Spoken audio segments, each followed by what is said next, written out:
Ciao e benvenuto sul Giurista d'Impresa. Oggi parliamo di un concetto fondamentale per chi lavora con i contratti pubblici, il margine di appalto.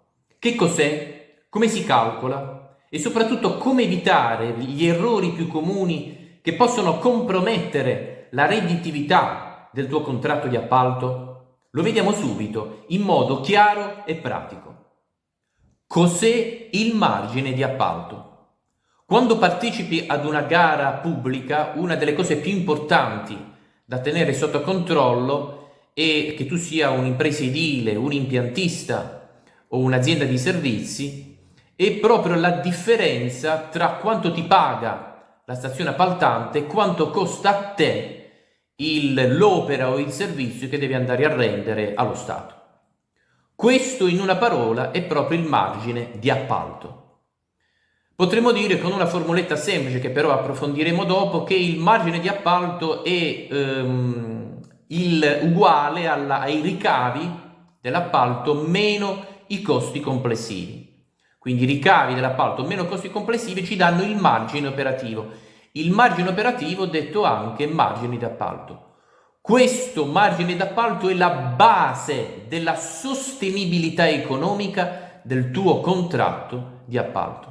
Ma attenzione, non è un numero da improvvisare.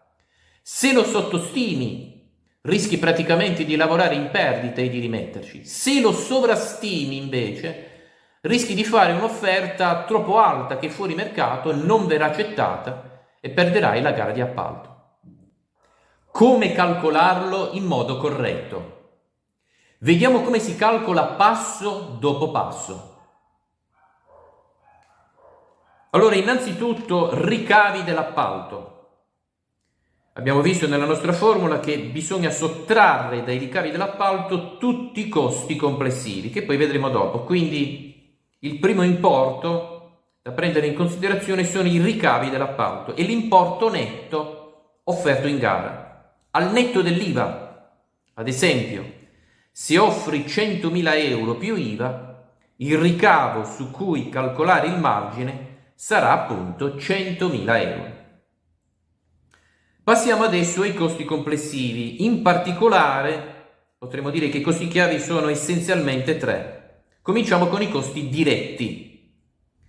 I costi diretti sono i costi vivi per eseguire la commessa, i materiali, la manodopera, i noli e i subappalti, le spese di trasporto, le spese di sicurezza, quindi le spese del piano di sicurezza e coordinamento. Secondo costo chiave, i costi indiretti. Sono spesso sottovalutati, ma fondamentali. Parliamo di spese generali di cantiere, gestione tecnica e amministrativa, ammortamenti, assicurazioni, costi di struttura imputabili all'appalto. E infine, possono esserci eventuali oneri speciali. Facciamone alcuni esempi. Obblighi ambientali, formazione obbligatoria, costi sociali previsti dal capitolato.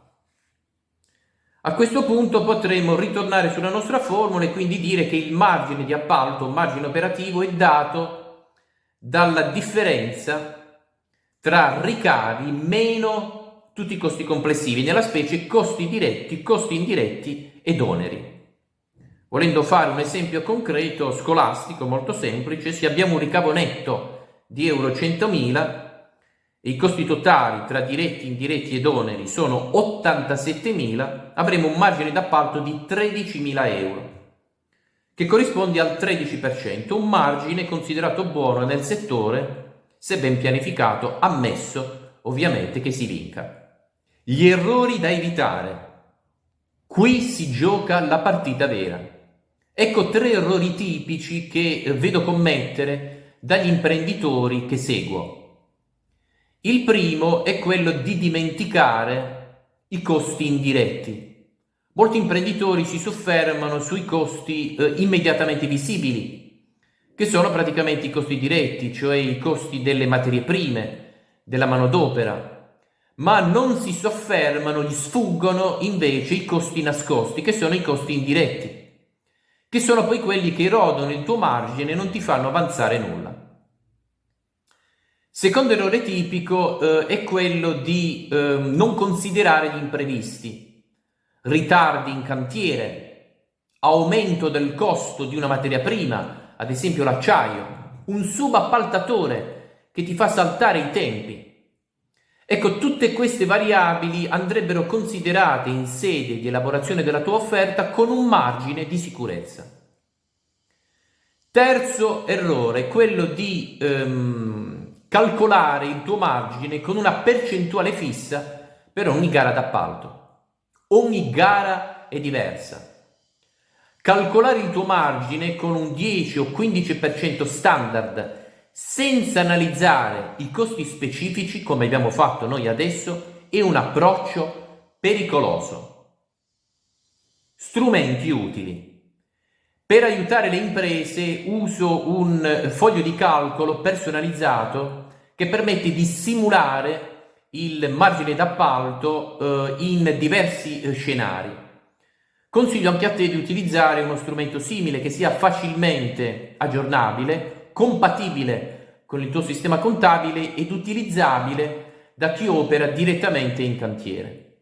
Se tu avessi già un software gestionale, assicurati che questo software abbia un modulo di controllo economico per ogni singola commessa. Ovviamente non è un costo, è un investimento per il tuo futuro.